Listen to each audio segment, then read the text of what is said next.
Quiet on set. Roll camera. Sound speed. Mark, please. And action.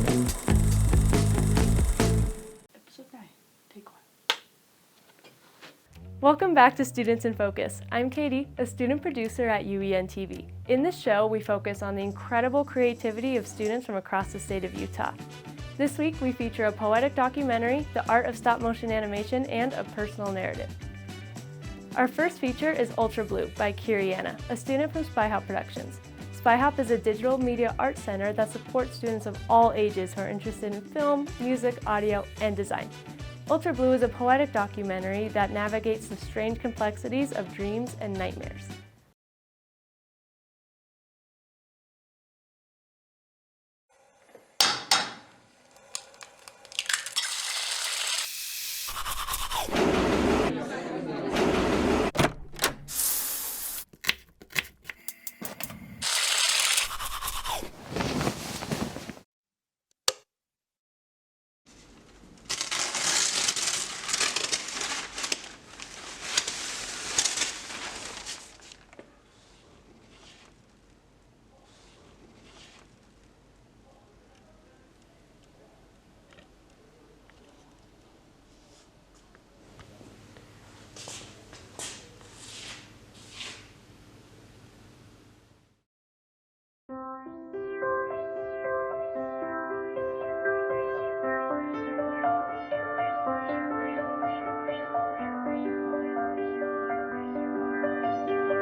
Well, so the dream world is very non-rational. It's like I was calling it a soup. It's non-linear. It doesn't make sense in time a lot of the times. It doesn't make sense in general a lot of times to the rational mind, to our objective rational mind. It just doesn't make sense. And so what we learn to do is dismiss them right when we wake up. You'll literally forget it because the conscious part of you does not find it accessible, like it doesn't make sense.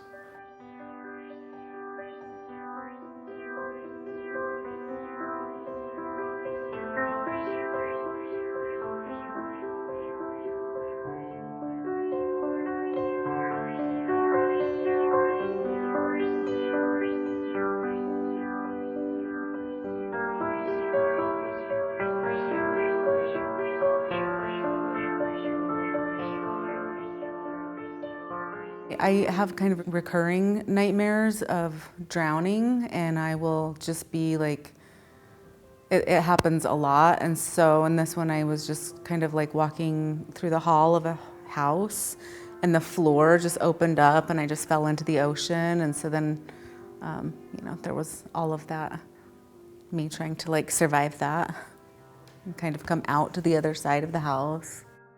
There's the recurrence of water in many forms, and it's often like I don't expect it coming, like I'll just be living my life and suddenly a tsunami crashes through whatever building I'm in, and it's like mayhem. So it's pretty common water thing for me. Dream symbols are very subjective. It's very much so what does it mean to you, but if you get really abstract, you can start to see patterns where they actually do correlate between from person to person, and one of those is like water. Water often is suggestive of the emotional realm. When you have an experience that you're not ready to digest, not ready to process, it's dismissed into the underworld, into the unconscious or subconscious. And that unconscious or subconscious is often defined by the dream as water or the ocean.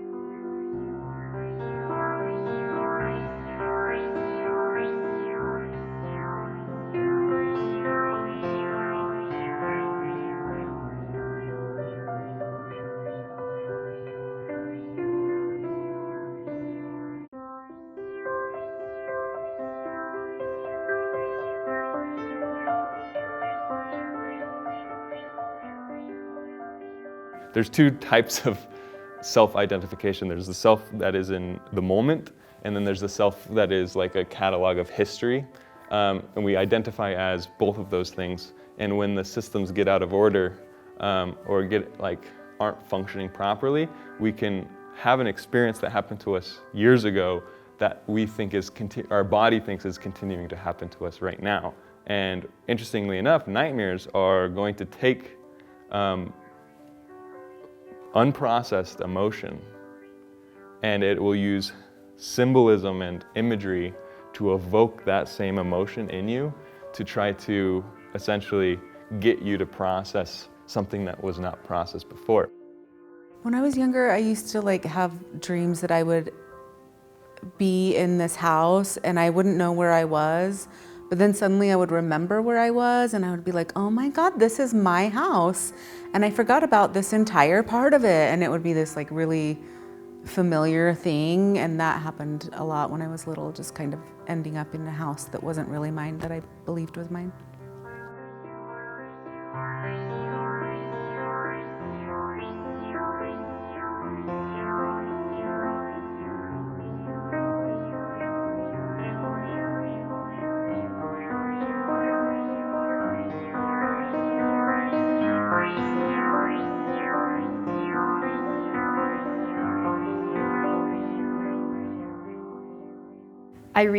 I have this reoccurring dream where my teeth fall out. And we were just in this house and it was kind of like this desert dwelling house with all the desert plants. And so I would do one thing and then it would take me back to the beginning of the dream and I'm stuck. And then I keep getting distracted by a demon that's trying to pull me away. I looked out and there was just a big tsunami that was coming and it was gonna come and crash, and everybody I was with was just chilling and having a good time. And so then I had all of these flashbacks to all of these traumatic experiences I had because I had my heart broken. And I read that it means that I feel like my life is falling apart. To me, that's very, very obviously symbolic of being frozen in my own undigested emotion, and that I needed to pay attention to what was trying to be processed. So yeah, I find that it happens to me more when I'm really struggling with what to do, or I don't feel like I can do what I need to do and I know what I need to do, but I feel kind of trapped and unable to proceed, and then I have more nightmarish water drowning dreams.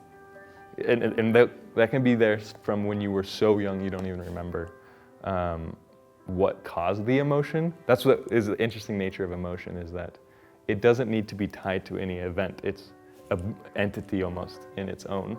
Well, I have to say I haven't had a drowning dream since I got divorced, so I would think that it had to do with overwhelm and feeling being blindsided and drowning in my own overwhelm, I think.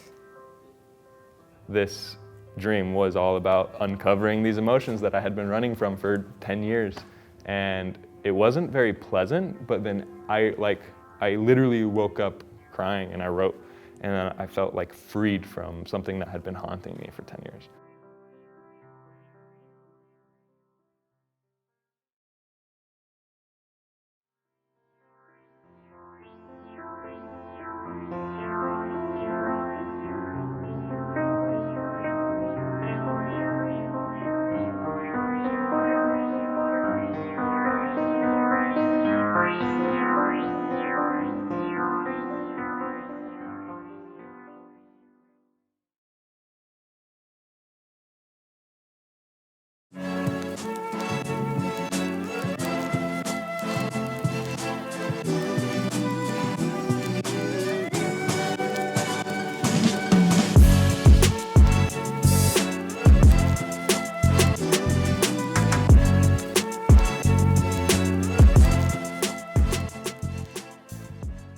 I signed up for audio apprenticeship as I wanted to expand what I could do with music and also just get to know more about how I could make it. I signed up because I really want to do audio as a career, and this is just kind of helping further my knowledge. I heard animation and free class. There's this really cool place called Spy Hop, and I kind of fell in love with it. Some of the first skills I learned was how to use your voice. As well as how lighting works, how to build a camera and stuff like that. I've learned to empathize with the audience more, which has helped me to draw more people in so they'd be more willing to see what something's about. I feel like you learn a lot more than you do in like you would in a college class because you get hands-on experience in everything that you're doing. It's a really good environment. It's a very good community. I feel like self-expression is like really empowered here. You're not scared to be who you are around people. The environment is so great. Everyone here is so nice and accepting, and like we're all just like trying to follow our passions and learning and growing from each other. Everyone's great. Super happy, chaotic, fun times.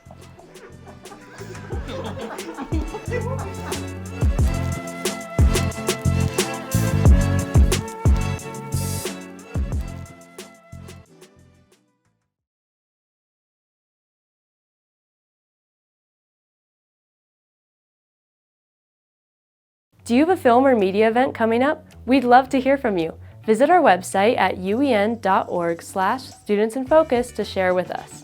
Up next is a piece in collaboration with students from Escalante Elementary, Framework Arts, Connor Estes, and Carrie Hopkins.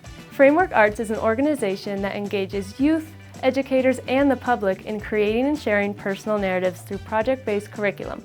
Home Piece combines student photography, stop-motion animation, and audio work to create a beautiful film about what home means to them.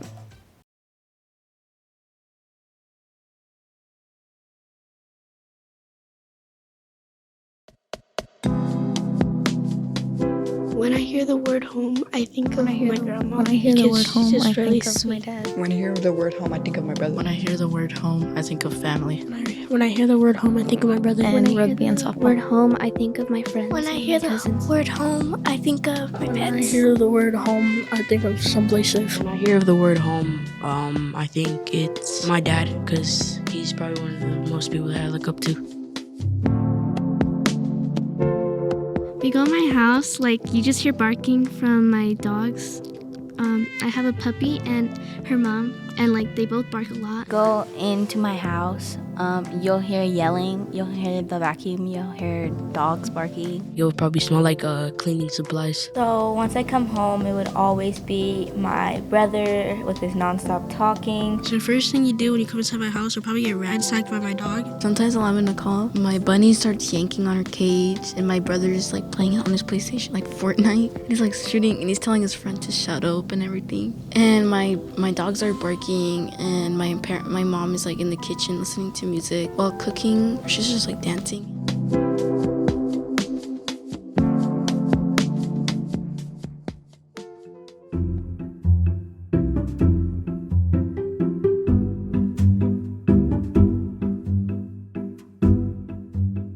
Like just family over there. Like we're all a huge family. There's laughing, there's screaming, there's crying. Of course, we have cousins come over, and then we usually do like a prayer. And then after we're done, we just handshake, and we would have like kids crying, play swords with wooden swords, and hit each other in the leg. Usually they have like 2 piñatas or something. Like one of them has candy, and the other one has like those like plastic balls. When they hit like the piñata, do they sing that one song? Yeah. It's like dale, dale, dale.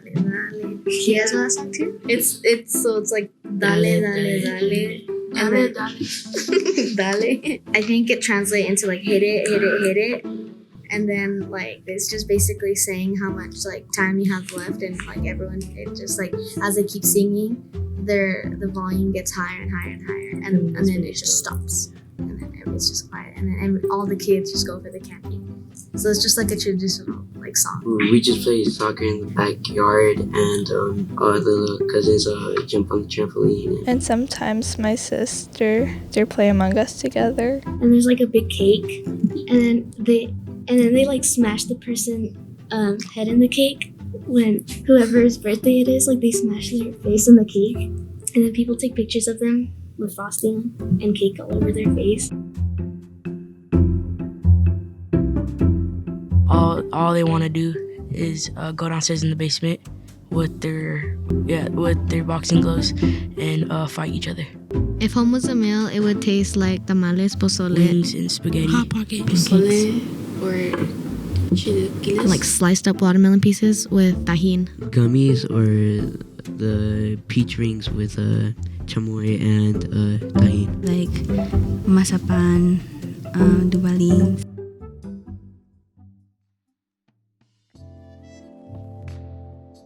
If home was an emotion, it'd probably be stress. If home was an emotion, it would probably be happy. If home was an emotion, it would be annoyed. Home was an emotion, it would be annoyed and angry because brother keeps smacking me in the head. It would be annoyed because my siblings don't leave me alone and they just come into my room and bug me and bug If me. home was an emotion, it would be stress because my sister's always crying. If home was emotion, it would be happy. If home was an emotion, it'd be stress because my coach was yelling at me because I threw a bad pitch. If home was an emotion, it would be happy because my family's always around. If home was an emotion, it'd be being happy and relaxed. If home was an emotion, it would be winning a soccer game.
When people think of Sundance, they think of a world of independent films and filmmakers.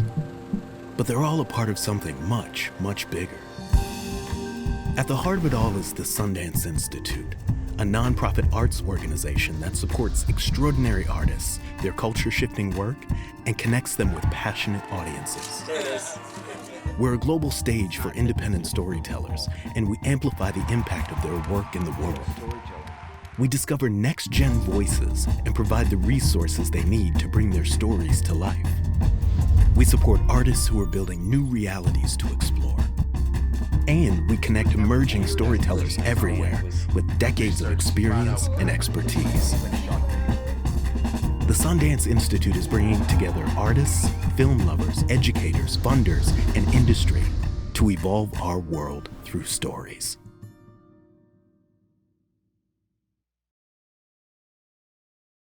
Share your unique perspective with the world through digital storytelling. Learn more at uen.org/studentsinfocus to have your media considered for an upcoming episode of Students in Focus. For our final piece, we have a personal narrative by Gray Jensen, another student from Spy Hop Productions. Gray shared this description with us. This short personal narrative was created as part of the Film Apprenticeship program to describe how I fell in love with photography and filmmaking. Being privileged enough to grow up recreating in the outdoors has shaped my view of the world and creative process. This has fostered a goal of documenting connections between humans and outdoor spaces.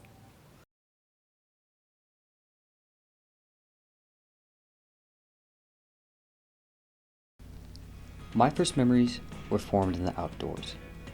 From an early age, my parents had me in nature, whether that was hiking, biking, climbing, anything. They helped me form a valuable connection to the environment and people around me. I like to look through their old photos because it's a reminder of how powerful capturing memories like these are. Nights sitting around the campfire, long drives, and sufferfests during the early hours of the morning are only some of the experiences that have shaped who I am and how I see the world. Unsurprisingly, I've fallen in love with being outside. I think it's this love that first opened my eyes to photography and filmmaking. Having a camera in my hands was a way to capture these experiences and share them with the world.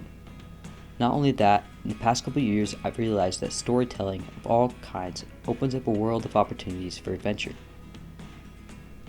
I aspire to tell stories that matter or that show a unique view of the world.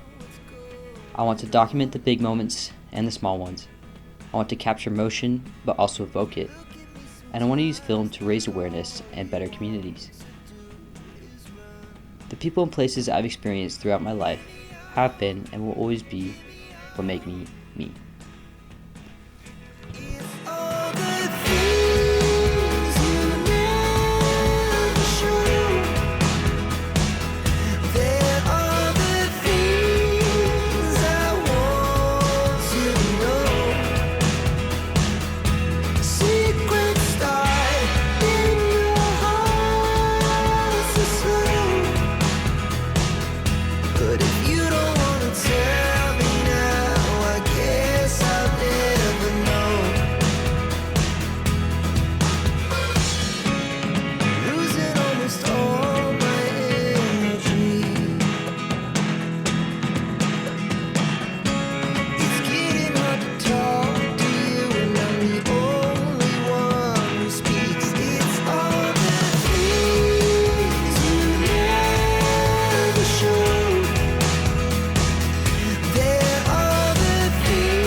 Calling all student filmmakers. The Utah Film Center and the Utah Education Network have teamed up to bring you the second annual Tumbleweeds Kids Film Competition. Join us for a week full of student film screenings, panel discussions, workshops, speakers, and more. If you would like a chance for your film to be featured at the festival, and you're a Utah student in kindergarten through 8th grade, create a short film, 5 minutes or less, about any topic that interests you. Submissions must be received by March 1st, 2024. Prizes and awards will be announced at the Tumbleweeds Film Festival on April 19th at the Viridian Event Center in West Jordan. For more information, a full list of contest rules, and a schedule of festival events, visit tumbleweedskids.org/film-competition. We can't wait to see you on the red carpet. Thanks for joining us for another episode of Students in Focus. Make sure to subscribe to our channel so you don't miss the next episode. And you can check out past episodes at UENVideo. And hey, did I mention you can submit your project to be featured here on Students in Focus? See you later.